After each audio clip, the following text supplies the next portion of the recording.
What's up, everyone? I'm the Maristonian, and it's time to talk about Mortal Kombat 11 again. MK11 has been out for a while, and some of its issues have been fixed thanks to us criticizing the game. The game currently has a mixed rating on Steam and very, very low console scores on Metacritic. That being said, I thought it's about time to go back and see what happened with MK11, what it got wrong, and what eventually got fixed. It all started with news of female characters being desexualized and getting covered up. Drastic character changes took place. Scarlet, for an example, is totally unrecognizable. All females were left with zero sex appeal. Now, it isn't such a big deal. It was disappointing, but not a deal breaker. Not for me. But it did raise some concerns, and those concerns were justified. MK11 turned out to be the wokest game of the year, published by Woker Brothers. Anyways, people were wondering why these changes were taking place, and this takes us to the second problem: lying to your fans. The reason they gave us was that they are doing this because of realism. Realism. In Mortal Kombat. Let it sink in for a moment, right? Realism in Mortal freaking Kombat. Because you wouldn't fight for your life and death wearing basically nothing. And that isn't true, because if you want realism, then less clothes is more realistic. Look at any martial arts or MMA or boxing, men and women are almost naked in all of them.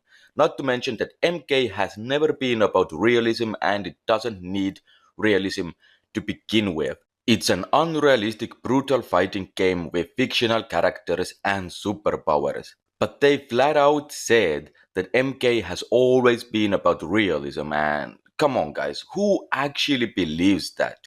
So they tried to fool us and disrespect us with two lies.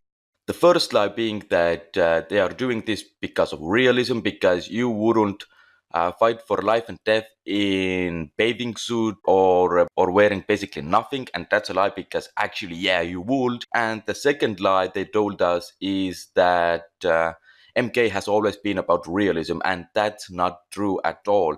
You are flat out lying to us. No respect at all. And to top it all off, male characters are still left half naked. So what happened to the realism there, huh? How come male characters can fight for life and death in revealing outfits but women can't? Isn't that sexist because it's implying that females are actually weaker than men? But moving on, MK11 had a heavy monetization issue. You had to spend around $6,400 to unlock all skins. Absolutely insane. Now, the tower in which you unlock skins was purposely made so hard that you had to buy consumables, and guess what? You had to grind for those consumables as well. So you had to grind for consumables to grind the towers. Or you could spend real money on skins and consumables.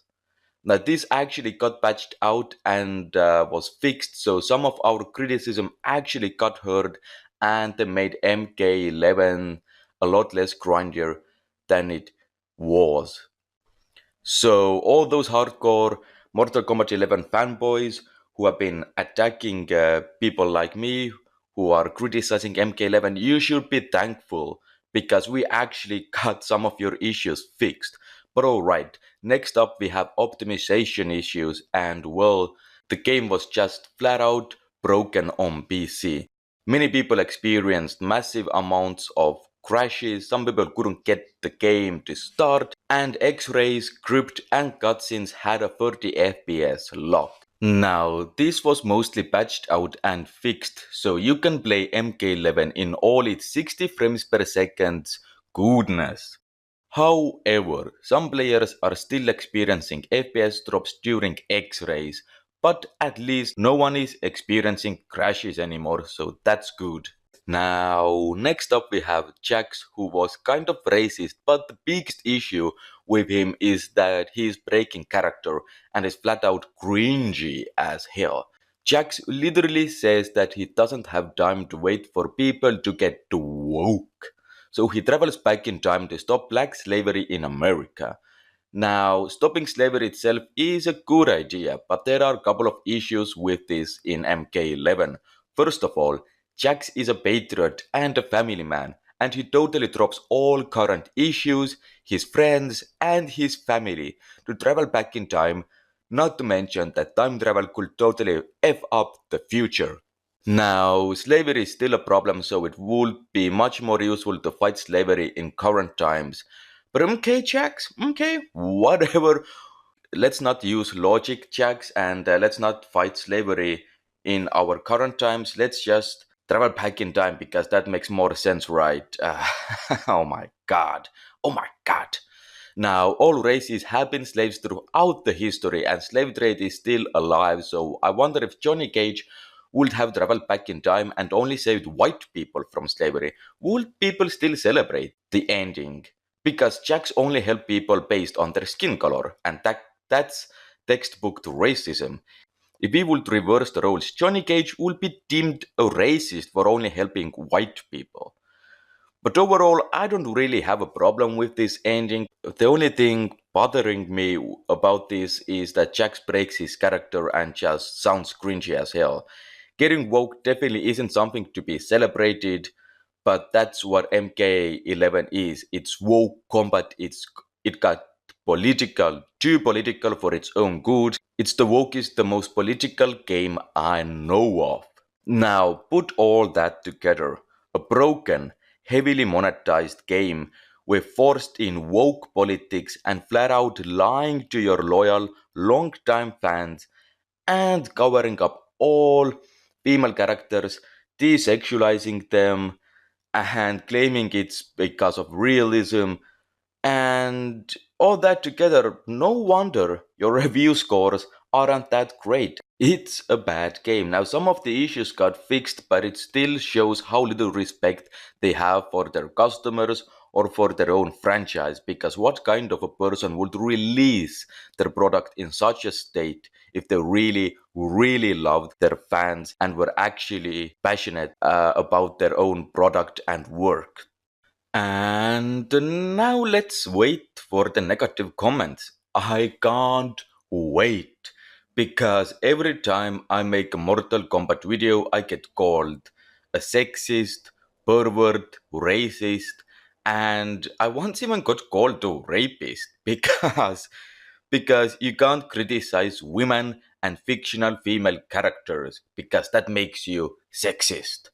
All right, you can't prefer pretty females to ugly ones, or you're a pervert and a sexist. And if you are white, you definitely can't criticize black people or black fictional characters because that makes you racist as well. That's just how it works in today's society, which is absolutely absurd. But fortunately, a lot of reasonable people watch my videos, so thank you all for the positive comments and support. I appreciate each and every one of you guys. Now, all that being said, if you bought the game, if you paid for MK11, I honestly hope you are having fun. I hope you don't regret your purchase, and I wish you happy gaming. Because listen, I'm a long-time Mortal Kombat fan and I would love to return to the franchise with MK12. But for now, I have to be a bystander because I just can't support such business practices. Now, I'm not trying to take your fun away. I'm not here to laugh at you guys, and I'm not trying to tell you guys that you shouldn't have fun or enjoy the game. Hell, if you are having fun, the more power to you. But for the rest of us, and especially to anyone who is considering purchasing MK11 or is looking for a fun fighting game, may I recommend Soul Calibur 6. It has a lot of single player content. The online is still alive and you can create your own custom fighters. Oh, and it also has Geralt of Rivia from the Witcher franchise, which is awesome. But that all being said, I thank you guys for watching. Hope you enjoyed the video and I'll see you all Until the next time, Mets out.